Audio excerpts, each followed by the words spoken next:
So Glenn, Rush Limbaugh just passed away, and Krystal and I were talking about this before, but what do you think is appropriate in terms of, I don't want to use the word decorum, but in terms of like how to discuss somebody who recently passed away? Are we supposed to value life inherently to the point where you can't talk ill of somebody who just passed away? Do you need like a time frame where you give it a rest, or can you jump right into it and start bashing? Can you celebrate somebody's death? So I'm curious what your thoughts are on what's the reasonable approach. Yeah, I mean, I've actually written about this a couple of times, once when Christopher Hitchens died and then another time when Margaret Thatcher died. So obviously in our lives, if somebody passes away who we know personally, there's just kind of a general etiquette rule that says you don't talk ill of the person. Like, you don't go to their funeral and say, yeah, you know what, they were kind of an asshole and a dick. And like, you don't go to their wake and start like talking about how they stole from you and lied to you and like were a philanderer, right? Because it's just like impolite.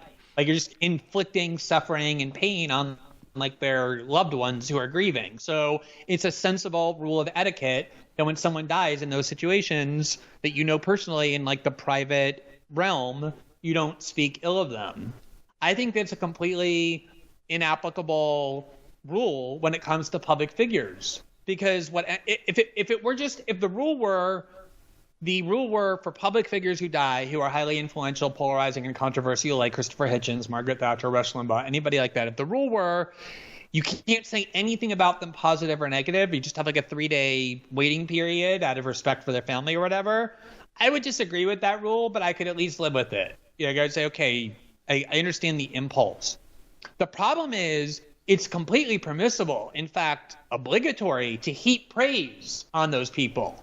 Not personally at their wake and in their funeral, like while, you know, talking to their loved ones, but in public discourse from people who didn't know them personally, but who now want to create this like false narrative about their lives and create this hagiography that bears no resemblance.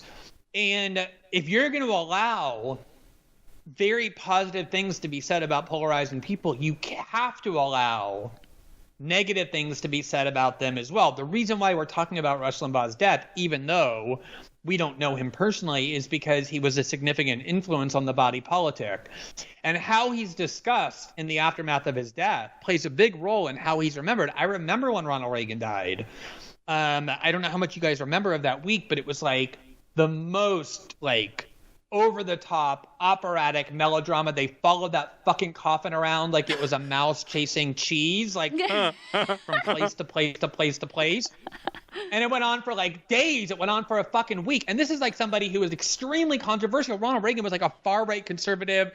He like did dirty wars in Central America. He like was the one who introduced the idea of all these economic policies that benefited the rich. I mean, he was a very controversial figure throughout his entire adult life and his political life. And then suddenly this like whole hagiography got built around him that completely whitewashed who he was, because you were only allowed to praise him but not criticize him. And it altered how history remembers him. You know, like airports are named after him and institutions are, you know, and no one to this day is willing to say much negative about Ronald Reagan in mainstream discourse. And so that is the thing that really made me aware of how dangerous it can be to allow history to be rewritten for public figures. So I don't think that private sector etiquette applies in any way to how we discuss public figures. I think it's perfectly not only permissible but necessary to let your criticisms rip. So like immediately, so that a false picture isn't created. On the question of celebrating someone's death, I'm not going to tell other people that they shouldn't. I understand the reason that says if somebody is like odious enough and has damaged enough people, that it's sensible and rational and moral to celebrate the fact that they're no longer able to do that. I personally would not do that because I think human life is inherently valuable. I think celebrating its extinguishing, even when Osama bin Laden was killed and there were people dancing in the streets outside the White House, I read an article about how kind of coarsening and degrading that can be to be a human being who celebrates the end of other human life. I just think it degrades not just the society but yourself to do. So like celebrating someone's death, I personally don't do that. But I think heaping criticism and scorn on Rush Limbaugh after he dies is perfectly appropriate. It's really interesting, the case that you make, and it actually is very persuasive, because the image you leave people with actually does go on to matter. And Reagan's a perfect example of that, because we've now had, decades of a Republican Party worshiping Ronald Reagan with very little ability to push back on the narrative that created that whole impression. I mean, Barack Obama even said, I think, that Ronald Reagan was one of his favorite presidents, or someone that he modeled himself after. And I think there's a recognition among some powerful figures of how important it is to lay down that marker for history. And what I was thinking of when you were talking is, at John Lewis's funeral, President Clinton, Bill Clinton, gave a eulogy.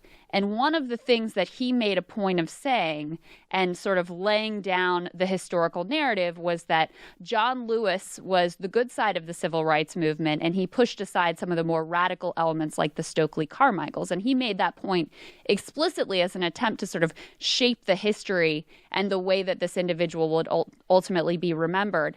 So I think a lot of times people don't recognize, they feel like in the moment, the guy just died, you feel bad about his family, or like, maybe I'll just keep my mouth shut. What's the point of really saying anything? But the case you're making here is that, no, it actually matters to make sure that the picture of this person, you don't have to go over the top, you don't have to celebrate their death, but that the picture of this person who was powerful and influential that remains is at least somewhat accurate to the way they lived their lives and the impact that they had. Yeah, exactly. I mean, look, these are political people. That's why that's why newspapers talk about them when they die and talked about them while they lived. And politics is, by definition, a struggle for power, for how power is expressed, by who wields it. And so it's always going to be conflictual. It's always going to be acrimonious. That's how they live their lives and chose to live their lives. And so I think it's incredibly disrespectful, actually, to the way that they lived, to suddenly convert them and their lives into something that it never was. This kind of like, saint-like figure who nobody has a bad word to say anything about.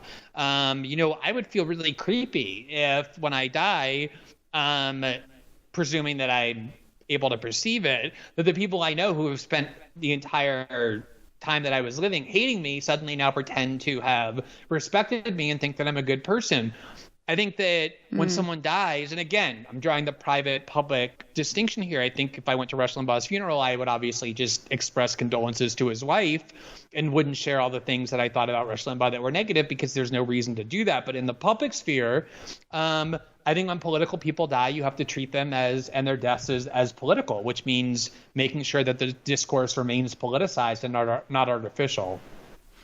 Except me. I want everybody to be nothing but loving when I die. Everybody say how wonderful I am. Already does love you. Everybody not one person who